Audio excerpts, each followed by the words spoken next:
ವೀಕ್ಷಕರೇ, welcome to Sushila ಅಡುಗೆ ಮನೆ. ನಮ್ಮ ಚಾನಲಲ್ಲಿ ಬರೋ ರೆಸಿಪಿಗಳು ನಿಮ್ಗೆ ಇಷ್ಟ ಆಗಿದ್ದರೆ ಚಾನಲ್ನ ಸಬ್ಸ್ಕ್ರೈಬ್ ಮಾಡಿಕೊಂಡು ಹಾಗೆ ಬೆಲ್ ಐಕಾನ್ ಕ್ಲಿಕ್ ಮಾಡ್ಕೊಳ್ಳಿ. ಇವತ್ತಿನ ರೆಸಿಪಿ ಬಂದು ಗೋರಿಕಾಯಿ ಪಲ್ಯ ಹೇಗೆ ಮಾಡೋದು ಅಂತ ಹೇಳ್ತೀನಿ. ಫಸ್ಟು ಸ್ಟವ್ ಆನ್ ಮಾಡಿ ಬಾಣಲಿ ಇಟ್ಟಿದ್ದೀನಿ. ಬಾಣಲಿ ಬಿಸಿ ಆದಮೇಲೆ ಅದಕ್ಕೆ ಸ್ವಲ್ಪ ಎಣ್ಣೆ ಹಾಕ್ಕೊಳ್ಳಿ.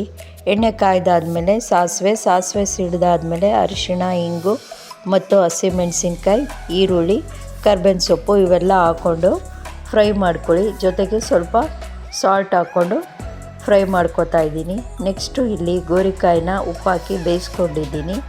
ಅದನ್ನು ಹಾಕ್ಕೊಂಡು ಹಾಗೆ ಕಾಯಿ ತುರಿನೂ ಹಾಕ್ಕೊಂಡು ಚೆನ್ನಾಗಿ ಮಿಕ್ಸ್ ಮಾಡಿಕೊಂಡು ಒಂದು ಫ್ಯೂ ಸೆಕೆಂಡು ಹಾಗೆ ಫ್ರೈ ಮಾಡ್ಕೊತೀನಿ. ಈಗ ರೆಡಿಯಾಗಿದೆ. ಸ್ಟವ್ ಆಫ್ ಮಾಡಿ ಸರ್ವಿಂಗ್ ಬೌಲ್ಗೆ ಸರ್ವ್ ಮಾಡ್ಕೊತಾ ಇದ್ದೀನಿ. ಈ ಪಲ್ಯ ಚಪಾತಿ ಜೊತೆ ಭಾಳ ಚೆನ್ನಾಗಿರುತ್ತೆ. ಈ ರೆಸಿಪಿ ನಿಮ್ಗೆ ಇಷ್ಟ ಆಗಿದ್ದರೆ ಲೈಕ್ ಮಾಡಿ, ಶೇರ್ ಮಾಡಿ ಮತ್ತು ಕಮೆಂಟ್ ಮಾಡಿ.